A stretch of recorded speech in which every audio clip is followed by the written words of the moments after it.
Welcome to year 7 of the Parsha Podcast. Year VII in Roman numerals. It's such a wonderful blessing.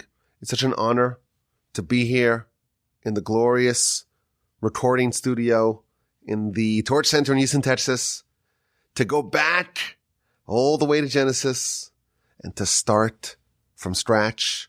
What an exciting moment. What an exciting day.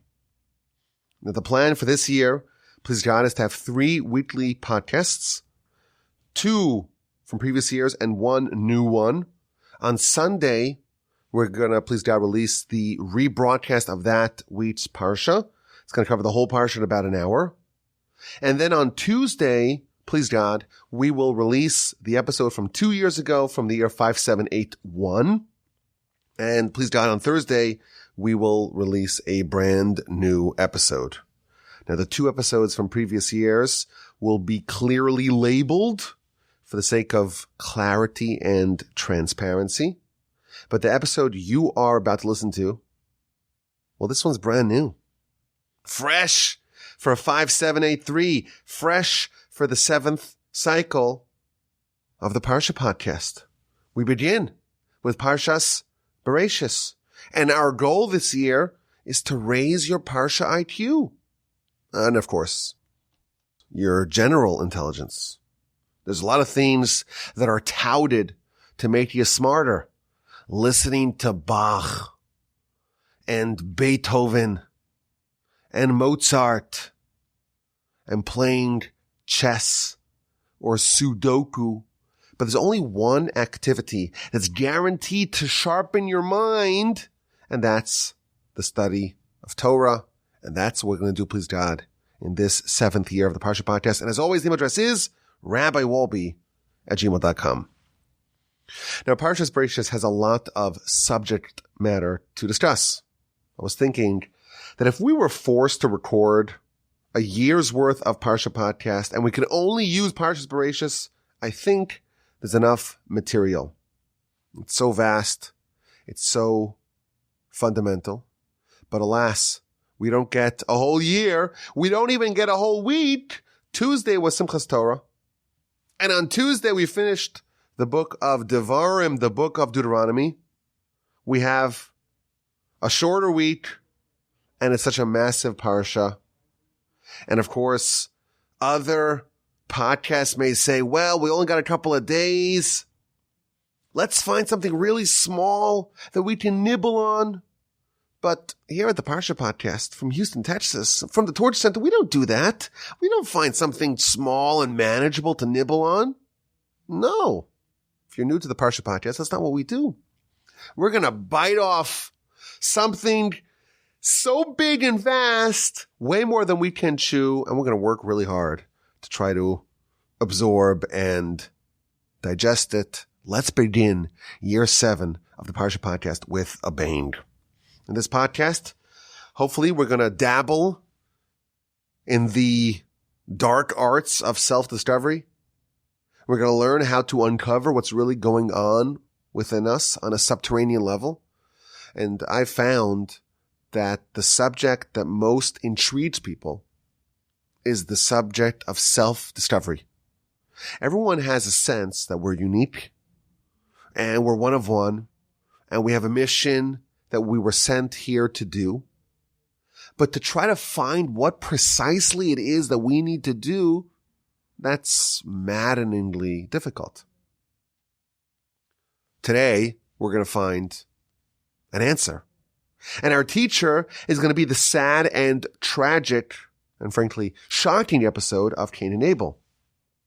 Adam and Eve, they bear 2 sons, Cain and Abel, when they're still in the garden. A 3rd son, Seth, will be born subsequently. Cain and Abel, Rashi tells us, were born with twin sisters, 2 with Abel and 1 with Cain. And in chapter 4 of our book, the book of Genesis, these 2 sons, they choose professions. Abel, well, he's a shepherd. Cain, he's a farmer. And both of them bring offerings to God. Cain, he brings from the fruits of the field. A gift a tribute, an offering to God.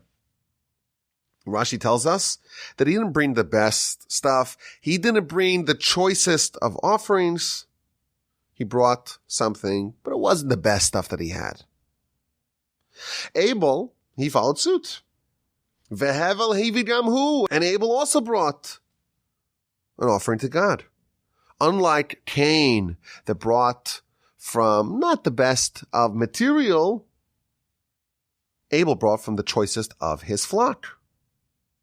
And God accepted the offering of Abel. Rashi tells us that a fire descended from heaven and it swallowed up the offering. He brought the choicest of sheep and it was accepted. But Cain and his offering was rejected, and Cain was very sad, was very angry, was dejected, despondent, and crestfallen.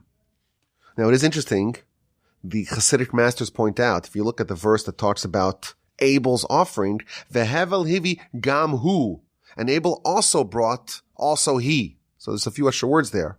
And the Hasidic masters say that Abel didn't just bring a sacrifice. He also brought himself. Vehevel hivi gam hu, and Abel brought also himself. There was a degree of self-dedication, of self-sacrifice where he offered himself to God. It was a better offering. And Cain's offering was rejected because it was, after all, it wasn't the choicest of fruits. And it didn't have the same degree of commitment and self-sacrifice that Abel's offering did. And therefore God accepted Abel's offering and rejected Cain's. And the verse continues. This is chapter 4, verse 6 and 7. It continues with a conversation between Cain and God. God says to Cain, why are you sad? Why are you angry? Why are you crestfallen? Why are you down? Why are you depressed? After all, if you improve, if you do better, you will be uplifted. You will ascend. And if not, lefetach chatas rovates, at the entrance, sin crouches. Rashi explains this is a reference to the Yetzer Hara. The Yetzer Hara wants to dominate you, but you could dominate it. God is trying to comfort Cain. And he says to him, listen, don't be upset. Don't be despondent. Don't be dejected. Don't be crestfallen. Don't be dour and sullen and sad. Improve. Do better, and you will ascend. Now, these words apparently fell on deaf ears, because read the following verse. Cain spoke to Abel, his brother, and they were in the field, and Cain arose and murdered his brother. And just like that, the ignominious start of humanity continues with this horrific act of fratricide, with this murder. Now, why did Cain kill Abel? So obviously there's a lot of discussion about this. The Midrash, for example, offers two explanations. The world, it's kind of a small world. There's not enough room for two empires. And there was a fight. And there was a concern that Abel would dominate, especially due to the fact that God accepted Abel's offering. And Cain was worried. What's going to be with me? Eliminate the competition. If I eliminate the competition, if I whack him, if I whack Abel, well, there's only one master left to the world, and that will be me. The Midrash adds that there was a fight about specific real estate. The fight was, at least according to one opinion in the Midrash, about who is going to own the real estate of Temple Mount. Who's going to own the real estate upon which the temple will be built? So there was violence, at least in one interpretation of the Midrash. There was violence in the name of religion, sometimes the most lofty of rhetoric and the most lofty of interests and pursuits can actually lead to bloodshed. The Midrash offers another interpretation, and that is that there were some twin girls born with these two brothers. And Cain was born with only one twin sister. Abel was born with two twin sisters. And they were both fighting over the extra sister. And Cain said, well, this is mine. She's mine. Because after all, I'm the older brother and the firstborn get double. And Abel says, no, she's mine because she was born with me. And therefore, she's my property. She's my chattel. And that led to this escalation and to this fratricide. But obviously, it's a very shocking, a very disturbing conclusion to this episode. And of course, it continues where there's the mark of Cain, and Cain does a degree of repentance, but eventually he is, in fact, going to receive his punishment when he's going to be killed by his great-great-great-great-grandson, Lamech. What I want to focus on today is God's conversation and attempt at comforting Cain. Cain brought a sacrifice. It wasn't the best sacrifice. It wasn't the choicest of fruits. He wasn't really into it. He wasn't committed. It wasn't quite as good of an offering as Abel brought, and was rejected. And when God directly rejects you, and to make matters worse, he accepts the offering of your younger brother, well, it seems like there's some grounds to be disappointed, to be depressed, to be down. And God comes to Cain, this is verse 6, and says to him, why are you despondent? Why are you crestfallen? We know why Cain is despondent. We know why he is crestfallen. God rejected him. You would imagine that Cain had a very good reason to be disappointed. He didn't accept my offering. You rejected it, and you accepted the offering of my younger brother. What exactly does God intend here? What kind of comfort is this?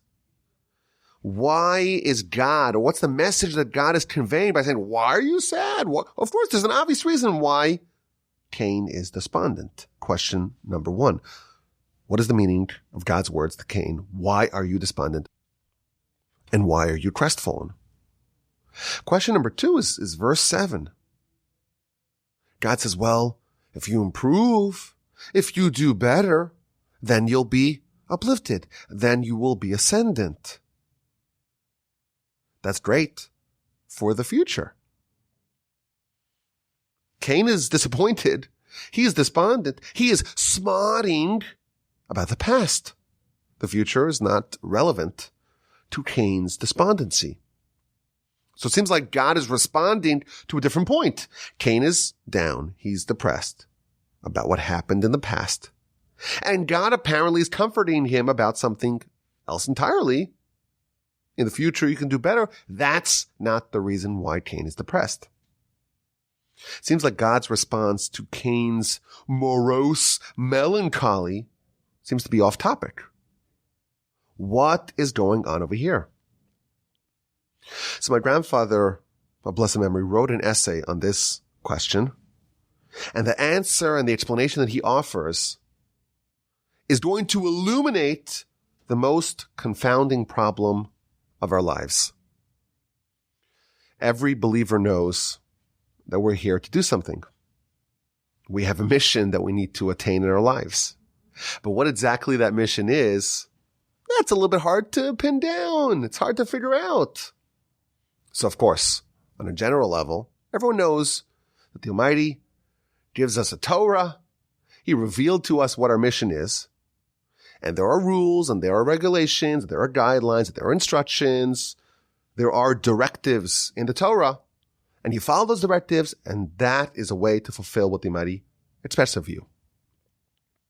But that applies universally. Everyone has the same Torah. Everyone in our nation is bound by the same rules. And thus, we all have to follow those instructions of the Torah. But what really niggles at us, what really grates at us, is our own unique individuality. We're all unique, and we all have a unique mission. And finding out what my precise individual unique mission is, what differentiates me from everyone else, that's maddeningly hard. Finding out what the Torah says, it's relatively easy, especially if you have a lot of time and a lot of commitment. There are books. You can read the Talmud. Today, in English, 73 volumes. You can open up the words of the Rambam, just 14 books, no big deal. You can read the Torah in every language today. You can follow the Shulchan Aruch, it's available. But what does God want of me? What do I need to accomplish? What do I need to fix? What gaps do I need to plug? What flaws exist within me that I need to fix, that I need to rectify in order to perfect myself? What are my own unique shortcomings that I need to remedy? And we've been educated. We know that everyone has a different soul. And everyone's soul comes from a different part of Adam. And thus the roots and the origin of every soul is different. Where exactly from Adam's soul does my soul emanate from? That will determine what I need to do specifically. And we arrive to this world. We have a critical mission to do. And we have absolutely no clarity as to what that mission is. There's no spreadsheet detailing what we need to accomplish in our life. There's no instruction manual helping us identify our life mission. How do we figure out what it is that we were sent to accomplish? It seems like trying to discover your mission, it's like this impenetrable black box. Our mission is, to quote Churchill, a riddle wrapped in a mystery inside an enigma. Now, to further aggravate the problem, we believe that our mission is multifaceted. It's to accomplish something that's active, and it's also to avoid falling into certain traps that we have a certain predisposition towards. Those are the flaws that we need to fix. And thus, discovering our mission demands trying to find our own flaws and faults. And if we have shortcomings, well, that's something that's not pleasant to think about. And therefore, we're predisposed to have a very hard time discovering said flaws. No one loves the idea that they're flawed. And thus, this most crucial bit of information that's going to help guide our lives, we don't know it. And it's really hard for us. It's really painful for us to try to find it. Yet it is indispensable. It is crucial and vital and pivotal for us if we're going to succeed in our lives. Without it, how do you know what you need to do? How do you know what you need to work on? How do you know what you need to fix? So there's this priceless information that we absolutely need. And when we arrive in this world, we are totally ignorant of that information. Now, of course, once you find it, it's absolutely gold. Once you know, you can have a plan. You could build a program. You could know what you need to do. That information is priceless. But like gold, it's notoriously hard to find. It's within us. It's in our soul. It's hiding underneath this labyrinthine mess called a human. And we're so biased. And we have such a hard time evaluating ourselves critically. And we're often blind to our flaws.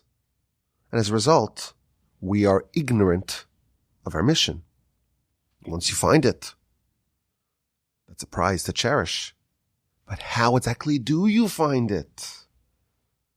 How do you discover what it is that you're here to fix and to upgrade?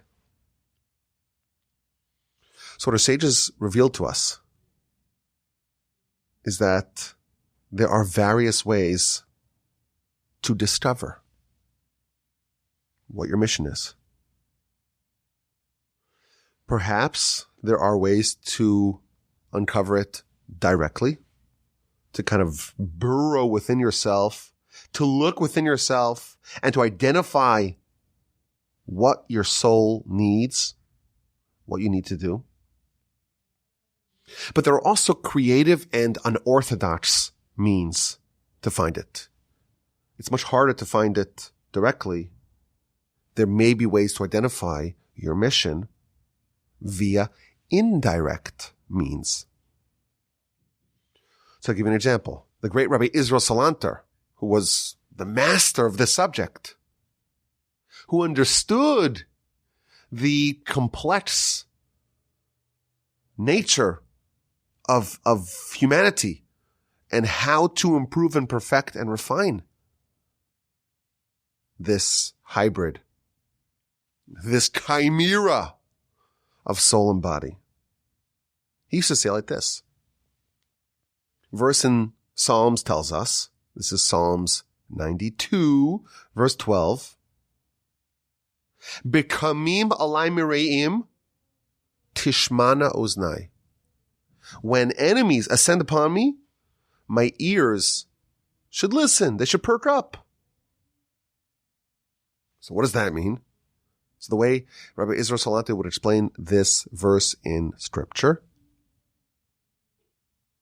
enemies will tell you things that your friends won't tell you.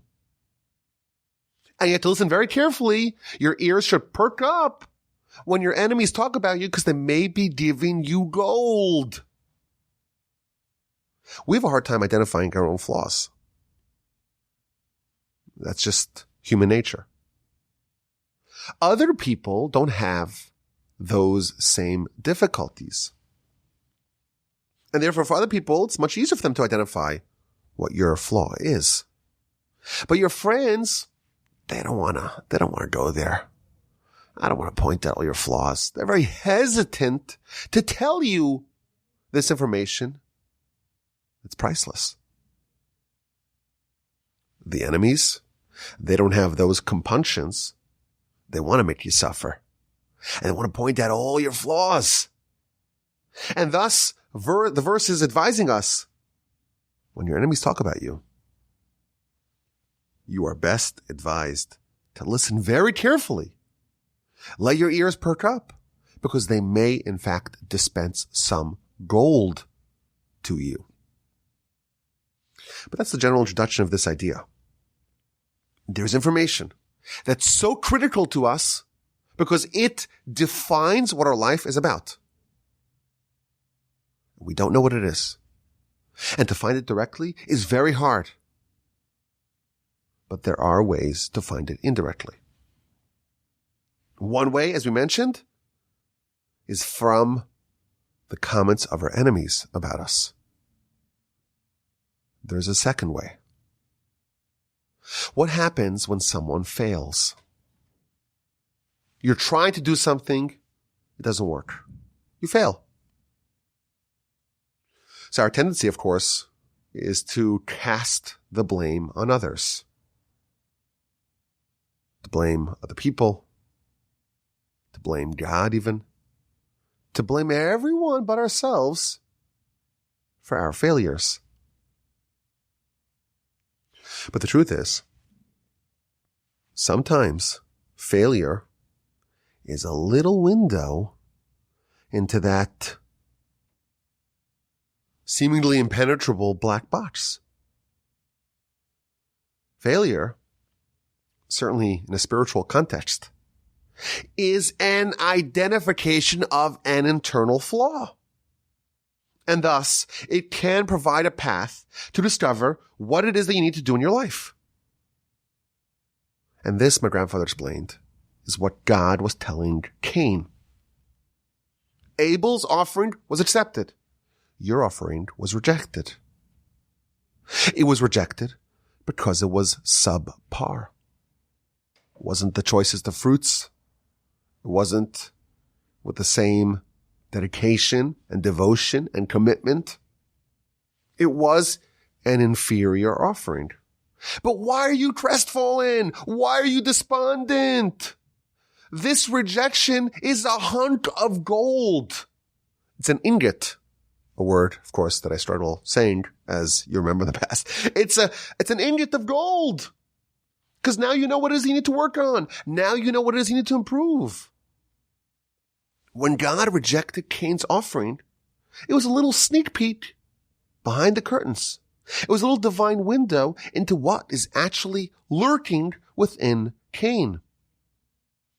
Cain, why are you sad? You should be very happy. You should be dancing for joy that I rejected your offering, because now you know what it is you need to do.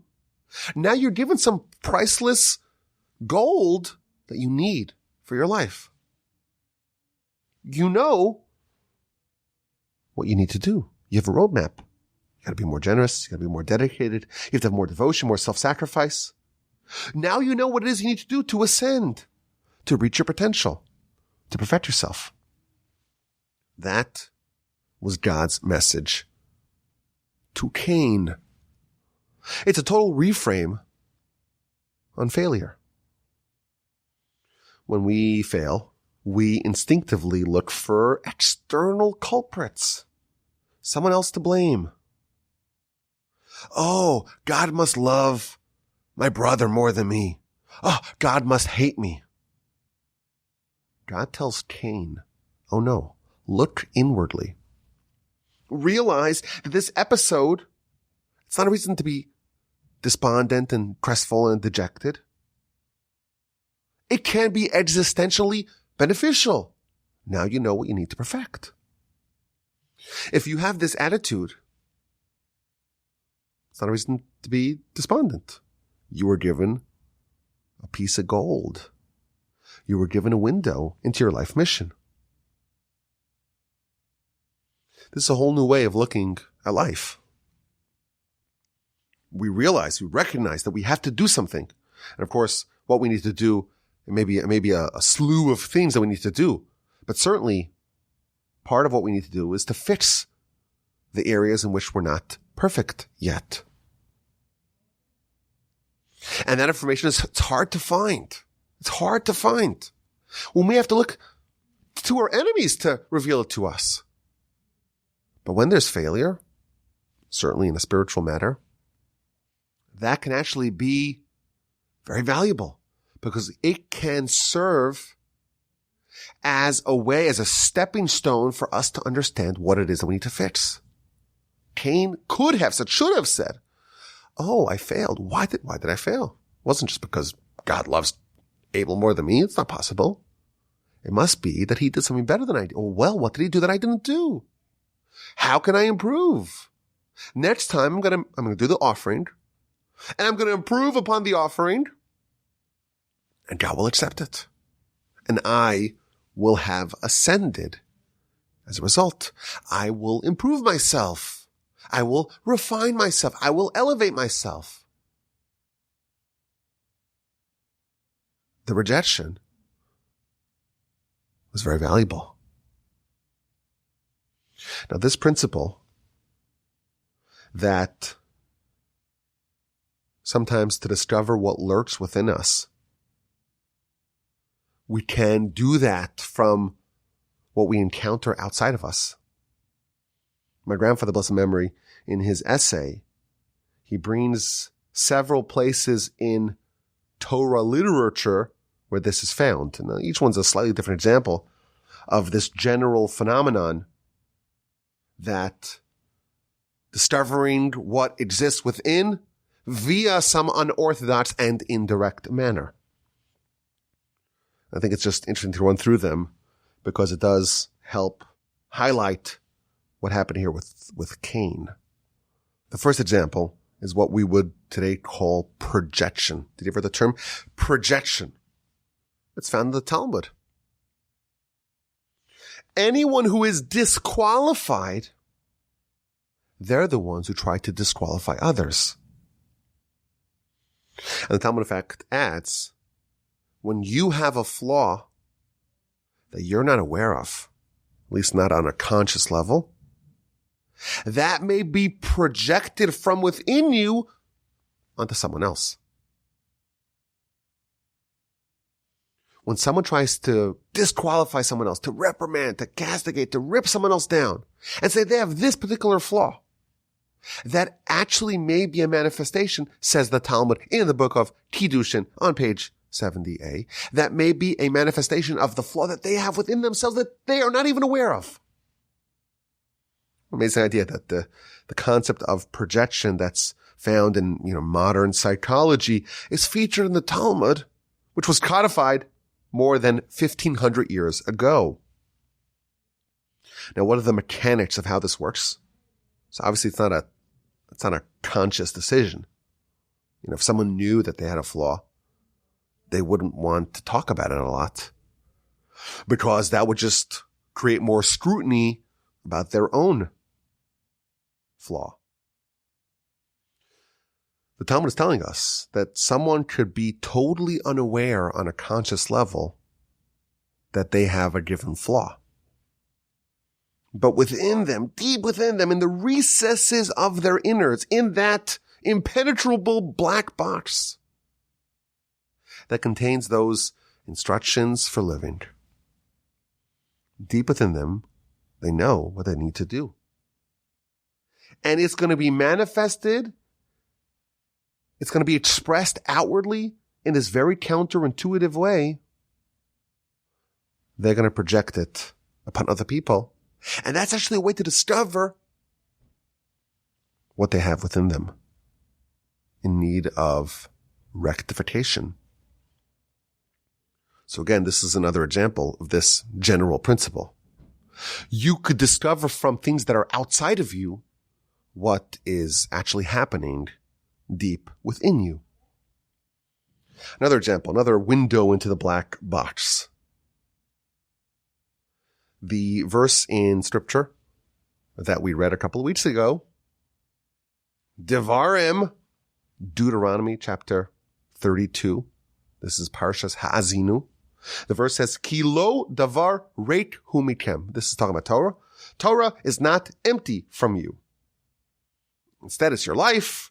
And through this matter or through this study, you will live long upon the land.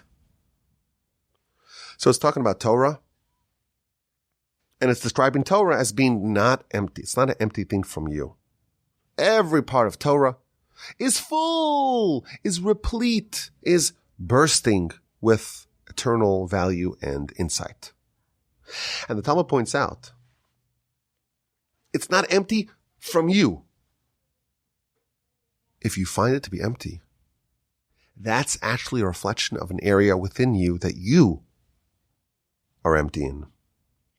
If you find a piece of Torah that seems to be dull, it's empty, it's bereft of meaning, it doesn't speak to you. It seems like it has no substance. It's inconsequential. You feel like it's empty. You maybe want to skip over it. Let's find something a little bit meatier, a little bit more exciting. If you encounter a part of Torah that seems empty, you have a little window into your black box. That is actually an indication of the emptiness that exists within you. You read a verse in the Torah. It seems extra. It seems meaningless. It seems like it has no value. It has no punch to it. Says the Talmud, that area where you find emptiness, that is an indication that the emptiness in that particular area exists within you. And now you know what you need to fill. I was thinking of people we're going to have in a couple of months, I guess. We're going to start reading about the tabernacle. And people are like, oh, okay, wake me up when Leviticus is over. Or the legal laws or the ethical laws. Everyone has the things that they connect to more easily. And there are things that we find less of a connection with. The Torah lacks nothing. And the things that we find to be empty, those are the areas in which we are internally empty. My grandfather gave an example of this. You have people that are very clever, very sharp. And they love the analysis, the didactic analysis of Talmudic law. And then there's a part of Torah, part of the Talmud, that is what we call agadic. It talks about, philosophy and stories and ethics and character. And they feel an urge to skip it. This one doesn't have any. There's nothing here to delve into. That is an indication that you may be a genius, but you're lacking emotional sensitivity. Because to approach that part of Talmud, you need to have a certain subtle and nuanced and emotional component to yourself. And in that area, you're empty. And that's why you find the Talmud empty. Not because the Talmud is empty, because you're empty in that area. And the goal of the Torah, really the goal of our lives, is to make ourselves, in every area, to perfect ourselves. And if we're not capable of appreciating those subtler and more emotional parts of Torah, that's because within us, we don't have those attributes and we need to acquire them. And thus, ironically, the parts of the Talmud and the Torah that you feel like you want to skip, that may be the part that you must spend the most time upon, because that's going to help you develop those missing parts within you. Don't skip it.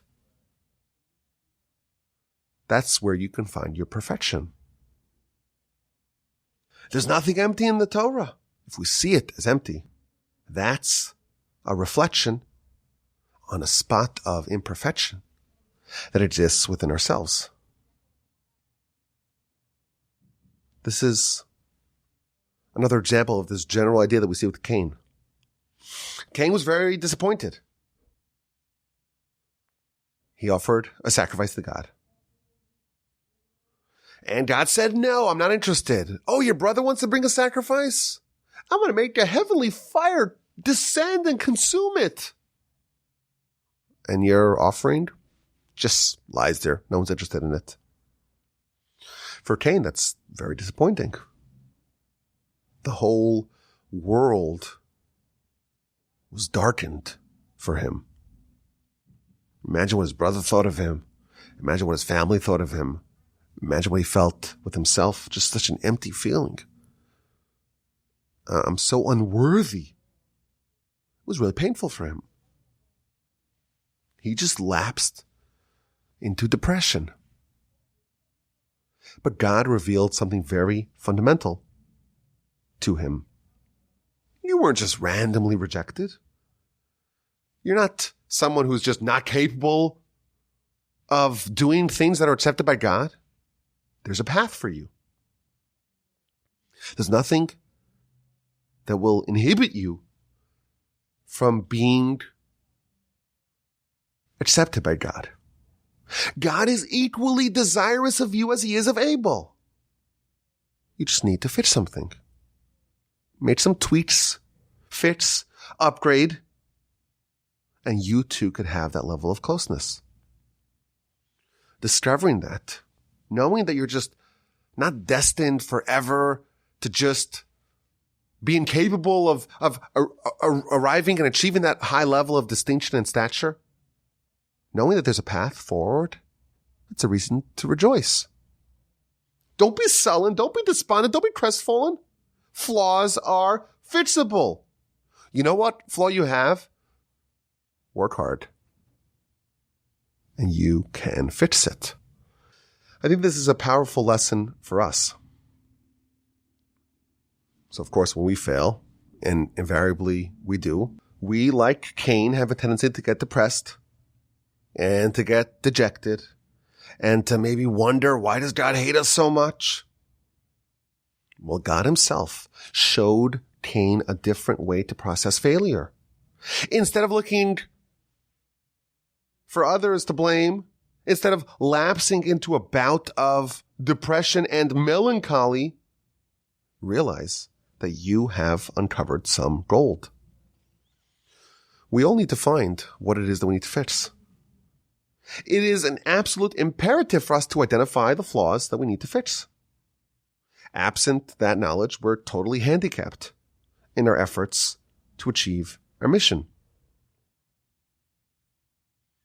How do we find that precious data, that gold? So perhaps we can be gifted and maybe brave and burrow deep into the abyss of our innards and find our soul and really from within in an imminent fashion find out directly what it is that we need to do.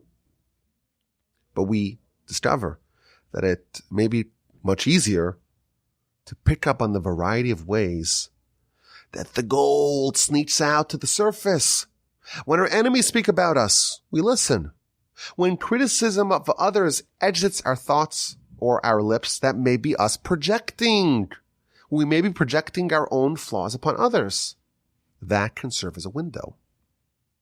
When we encounter a part of Torah that seems bereft of value, that's another window into the empty parts of us that we need to fill. And when we fail, we are strongly advised to not follow the path of Cain, to not respond with anger, to lash out, to be sad, to be dejected, but instead to reverse engineer what within us stopped us from succeeding. It's not the external factors. It's not Abel's fault. It's not God's fault. What was lacking? Where do I need to improve? With this attitude, there's no room for depression. There's no room for despondency. Failure yields precious gold. Do the postmortem. Find out where you went wrong. Next time, do better. We can discover what it is that's happening underneath those labyrinthine layers by examining what comes out to the surface. And once we know that, we can design our life with that knowledge in hand. Welcome to year 7 of the Parsha Podcast. I'm so excited to be here. I promised that this year we're going to try to raise our Parsha IQ and, of course, our general intelligence as well. So that was the I, the idea, the insight. Now it's time for the Q. The Q could be a lot of things. It could be a question. It could be a quandary. It could be a quip. This week we have a quip. A quip courtesy of the Gaon of Vilna.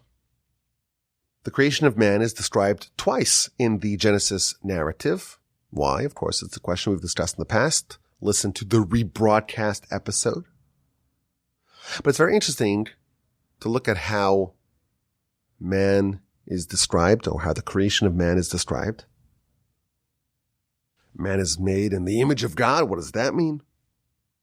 In chapter 2, verse 7, we read, God formed man, dust from the earth, and he blew into his nostrils the soul of life.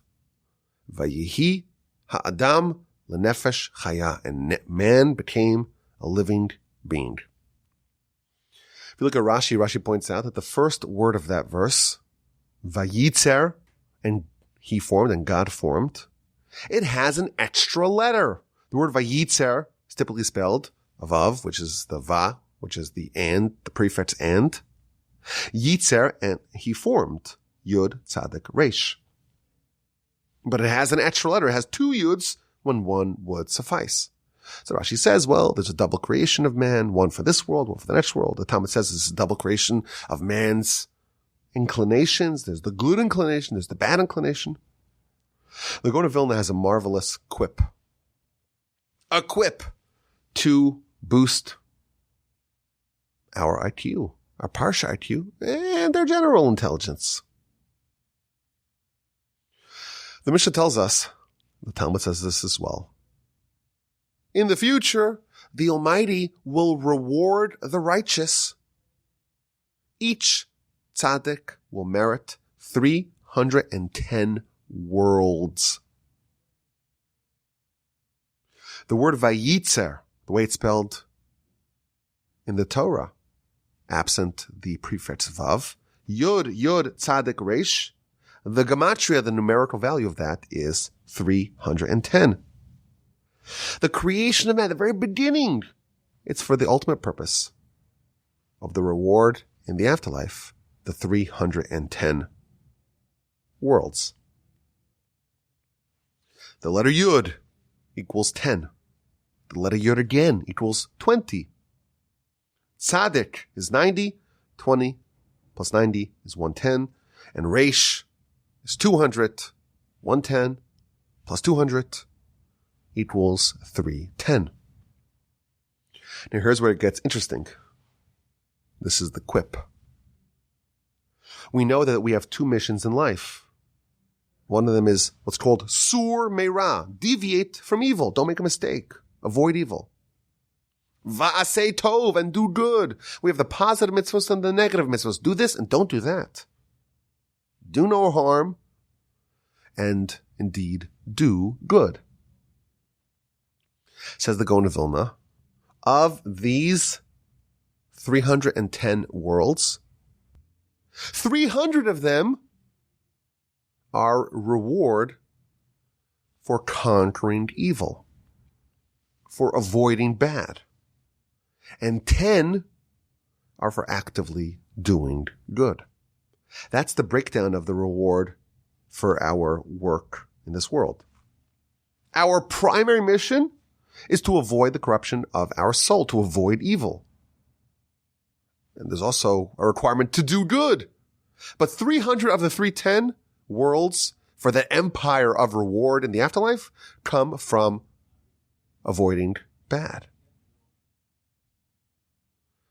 And then he adds, the word for the evil inclination is yetzer, very similar to the word yitzer. And the gematria of that is 300. Because we get 300 worlds for overcoming the Yetzer Hara.